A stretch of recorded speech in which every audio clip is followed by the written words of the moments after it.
بسم الله الرحمن الرحیم. موضوع د زور خفګان. زور خفګان یې هم نه معلومیږي چې په دې ناروغي اخته کس چې ده هغه خفه وي او خفه داسې نه وي چې 1 ساعت 2 ساعته 3 ساعته وي، بلکې په میاشتو په کلونو دغه ناروغ چې ده خفه وي.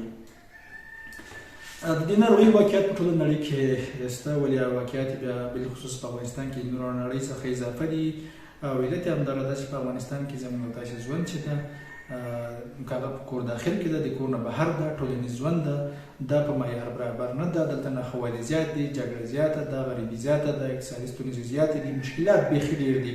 نو هر ټولنه کې، په هر کورنۍ کې، په هر کلي کې چې مشکلات څومره زیاتېږي، په همغه منطقې خلک د همغه ځي خلک په همغه اندازه په ژور خفګان ډېر اخته کېږي.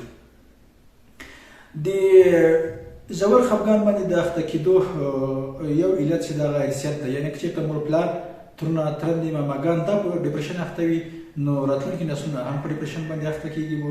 او بل علت چې ده هغه د ډپریشن یا د ژور خفګان لپاره غربت ده، مقصد جنجالونه دي، کړاو تکلیف نه ډک ژوند ده، طبیعي پیښې دي، زلزلې دي، طوفانونه دي، د کور ړنګېدل دي، مصیبتونه دي، غمونه دي، دا ټول چې سره یو ځای شي بالاخره ډپریشن ترې جوړېږي او هغه کس په ډپریشن باندې اخته کېږي.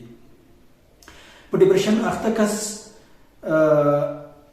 زړه یې خفه وي، کار ته یې له وسه نه کېږي، د زړه په زور لګیا وي، یو کار چې ورله غاړه کې هغه په صحیح توګه سر ته نسي رسولی، او نه یې زړه غواړي چې په صحیح توګه یې سر ته ورسوي، داسې احساس کوي لکه دې کار ته چې چا په زوره تړلی وي. دغه ناروغان خوب کم کوي، یعنې زر خوب نه ورځي، تر 1 بجې پورې د شپې ویښ وي، تر 2 بجو پورې ویښ وي، تر 12 بجو پورې ویښ وي.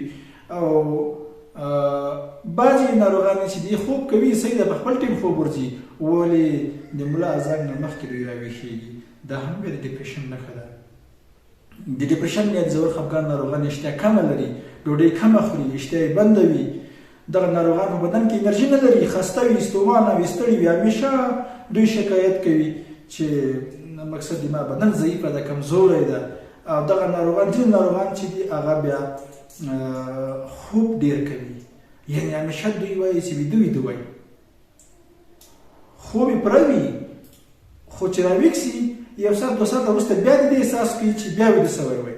نو دې ته هایپرسومنیا ویلی کېږي، د خوب زیاتوالی. دغه نښې په دوی کې موجودې وي. د هغه نه علاوه د ناروغانو ته بالاخره دغه ژوند، خپل ژوند دا ډېر یو کړاو نه ډک ژوند دوی ته احساس کېږي.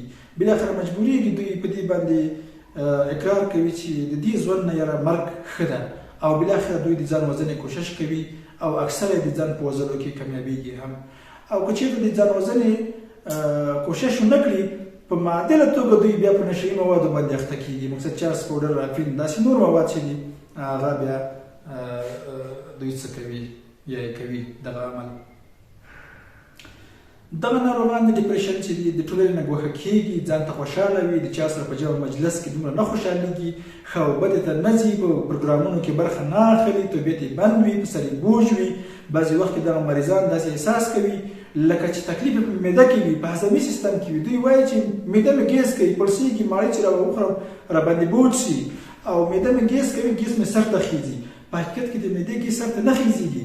دغه ناروغان چې ډپریشن لري او ډپریشن کې چې د هضمي سیستم خپل وظایف سر ته صحیح نسي رسولی، نو دغه ناروغان اکثره د معدې ډاکټرانو ته مراجعه کوي، ولې په حقیقت کې درملنه د عصبي ډاکټرانو کار ده.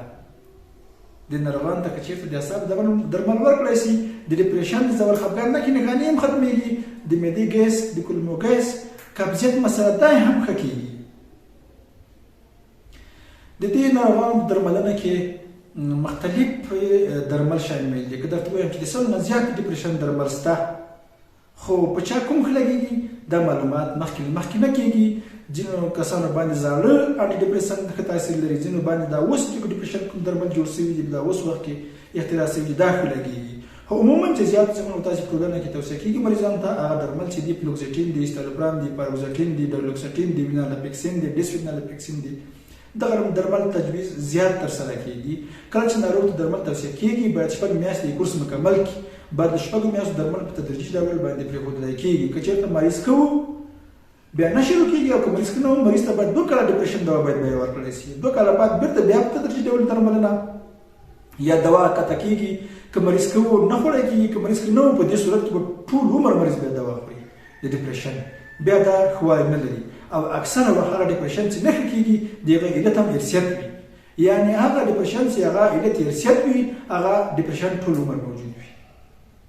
مور پلار ډپریشن اخته دي، ورور په ډپریشن اخته ده، نیکونه په ډپریشن اخته او ماماګان په ډپریشن اخته دي، د هغو نه راغلی ډپریشن چې ده عموما ټول عمر دوام کوي.